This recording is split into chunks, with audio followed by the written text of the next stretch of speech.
Spoilers ahead. Watch out and take care. The interstellar spaceship Avalon can be seen traveling through space, headed to a colonized world called Homestead 2.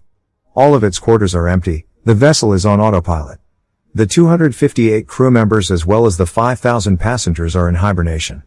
Suddenly, the ship passes through an asteroid belt that's weakening its shields. Power is diverted to the main shield, but the ship is on a collision course with a giant asteroid. Suddenly, the asteroid collides with the ship, causing various malfunctions. The ship begins self-reparations, but one of the hibernation pods activates. The passenger awakened is Jim Preston, a mechanical engineer. His pod opens and an automated system helps with his awakening, telling him that he's spent 120 years in suspended animation and that the ship is only 4 months away from Homestead 2. He's told that he will be able to spend that time enjoying the luxurious aspects of the ship. Jim receives instructions about his ID band, his cabin and the primary activities he's to take part of, prior to the arrival on the planet. Excited and nervous to meet the people on the ship, he gets ready, leaves his cabin and walks into an automated class meant for an entire learning group. Jim looks a little anxious, as the hologram explains the situation on Earth, calling it overpopulated, overpriced and overrated. It tells him to hold his questions to the end of the lesson, but Jim keeps asking why he's the only one there. He realizes that the hologram can't answer him and goes to search for other people. He gets to the main concourse of the ship. No one is there either, but an automated informational desk offers to help. Jim asks to talk to a real person and it sends him off to talk to a steward, but when he finds that no one is there too, he asks to speak to the captain. When he gets to the bridge, even though he doesn't have access to go inside, he can see that none of the main crew is awake either. Jim eventually goes to the observatory, where he finds out that the ship is actually 90 years away from Homestead 2. He realizes that he woke up too soon, so he rushes back to the concourse and sends a message back to Earth asking what he should do, because he doesn't know how to get back into hibernation. The communication system informs him that the overpriced call to Earth would take approximately 55 years to get an answer back. Jim is devastated.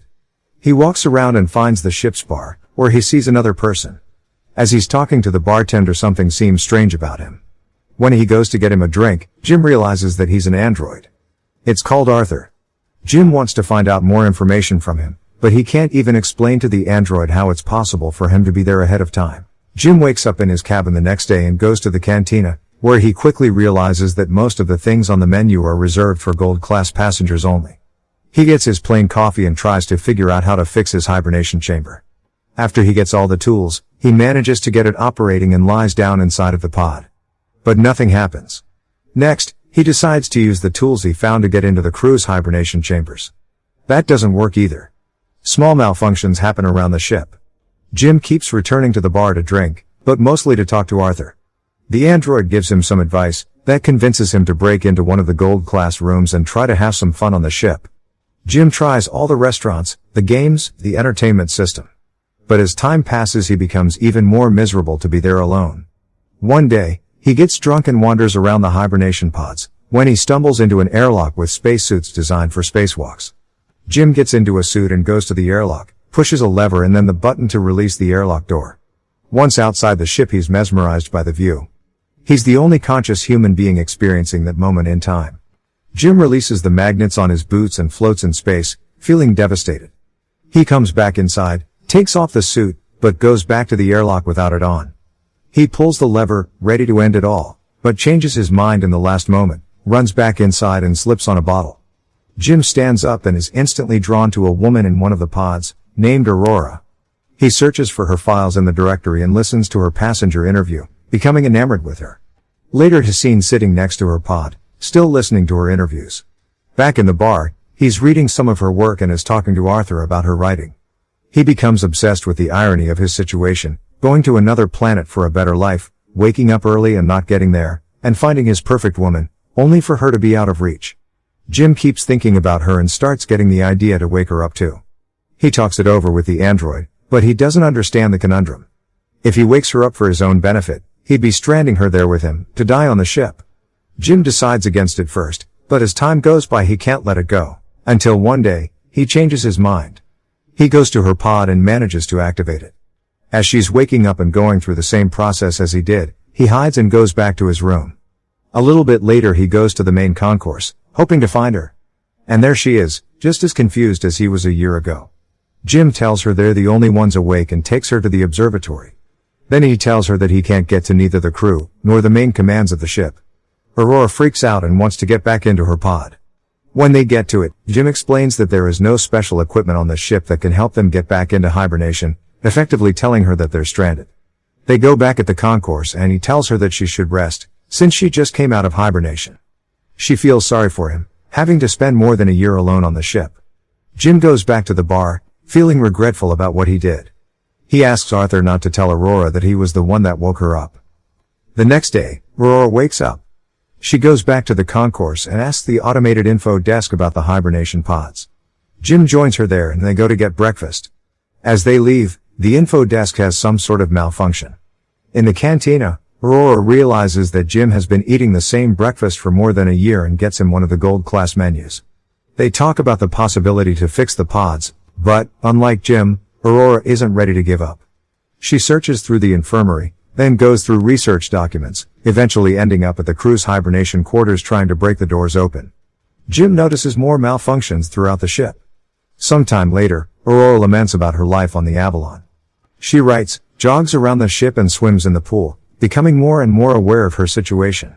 She goes to the cantina to interview Jim, thinking that his story might be interesting. She asks why he immigrated to the colony. Jim answers with slogans from the company first, but then further explains that he hopes that on the new world he could be somebody, he could build a life. Later, they end up in the observatory and Aurora finally shares her reason to be there. Unlike the other passengers on the ship, she has a round-trip ticket. Her idea was to go to Homestead 2, live there for a year and come back to Earth, to become the first journalist that has ever done that, writing the greatest story that ever was. Aurora slowly gives up on finding a way to fix their current predicament and Jim figures out a way to cheer her up. He takes her dancing, to the cinema, and to the basketball court. Lastly, he takes her to the bar to meet Arthur. She relaxes for a bit, until she remembers their situation. Jim is left alone with the android, feeling awful about what he's done to her. The next moment he's seen tinkering with something and in the other Aurora walks into the observatory to find a miniature of the Chrysler building he made for her. Sometime later, they go on a date at the bar. They have dinner and share stories about their lives. She tells him that her father died when she was a teenager. After the dinner, Jim takes Aurora to the airlock and they get into the spacesuits. They go out for a spacewalk together. Jim finally has someone to share that magnificent experience with. Jim switches off the magnets on their boots and they float together in space. They come back inside and immediately kiss, retreat to his cabin and sleep together. Soon after, they start living like a couple. Aurora moves into his cabin and writes about her life on the ship. They jog together, eat together, sleep together. Jim explores the ship further and finds the hydroponics bay. He brings Aurora flowers.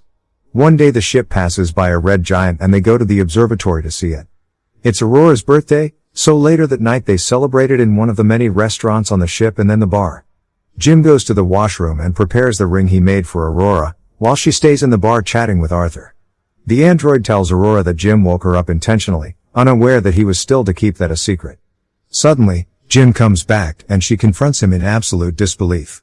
She runs away furious and panicked. Jim comes back to his cabin to find all her things gone. He runs into her in the cantina the next day, but the moment he speaks, she runs away. Aurora is desperate. One night she goes over to Jim's cabin, punching and kicking him, wanting to kill him. Talking to her over the comm because she keeps avoiding him, Jim tries to apologize and explain his actions to her. He tells her he fell in love with her, but Aurora doesn't care.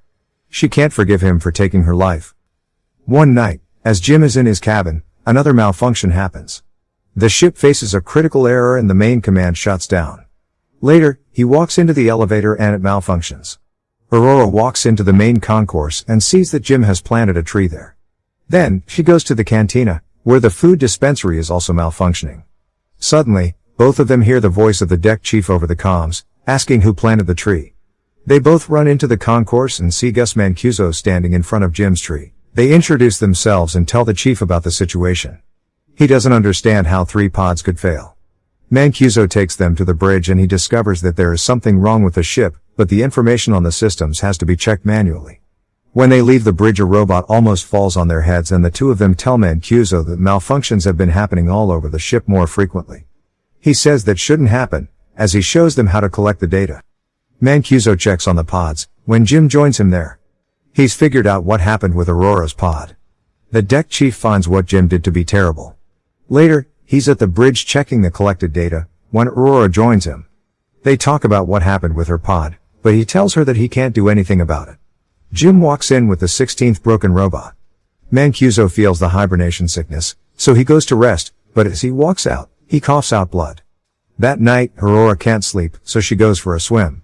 Suddenly there's gravity loss throughout the ship and she starts drowning as the water from the pool moves with her. The gravity drive resets and she barely makes it out alive. They both run into each other going to find Mancuso. The three of them are back at the bridge, slowly discovering what has been going on with the ship. Mancuso figures out that something happened 2 years ago, taking out a major system. They need to find and fix what has caused the failure, because the entire ship is trying to pick up the slack. If they don't fix it, the entire vessel will be stranded. They go to find the problem, but Mancuso faints, so Jim and Aurora take him to the infirmary. He's dying and there are no treatments that can stop it or prolong the time he has left. Sometime later, the three of them meet in the observatory and Mancuso gives Jim his ID bracelet, tells them to fix the ship and immediately perishes. Suddenly, the lights change to an alarming red and the ship starts shaking. Jim tells Aurora that he needs her help, and they run toward engineering, but there's another failure in the gravity drive. And immediately another one that afflicts Arthur as well. Jim deactivates him. They finally arrive in engineering and start looking for the problem. They find it in the power plant and as they open the hatch, Aurora gets sucked in. The asteroid has caused a breach in the hull in that area. Jim gets sucked in too, but he holds on to the hatch, as it keeps closing on him. Eventually he gets sucked in too, but they quickly manage to seal the breach. Instantly after fixing that problem, Jim realizes that there is more than one breach in the hull. The two of them follow the trajectory of the meteor and find that it has hit the reactor control computer.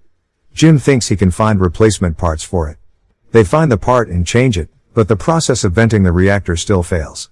They do it manually, but it fails again. Jim figures out that he needs to open the vent door from outside of the ship, so they can cool the reactor down.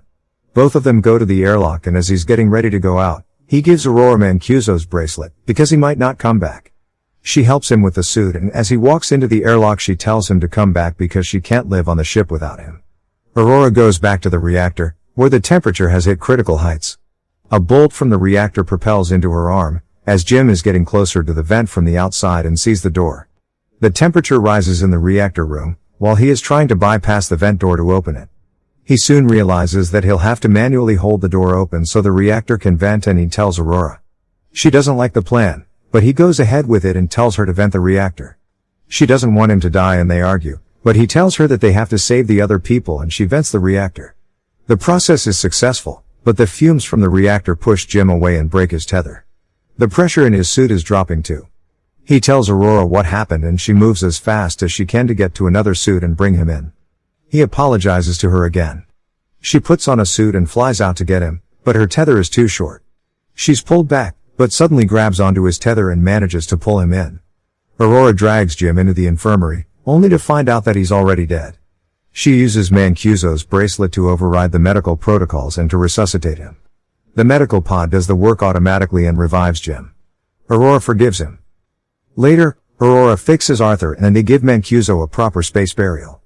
Jim takes her to the infirmary and tells her that he's found a way to use the medical pod as a hibernation one.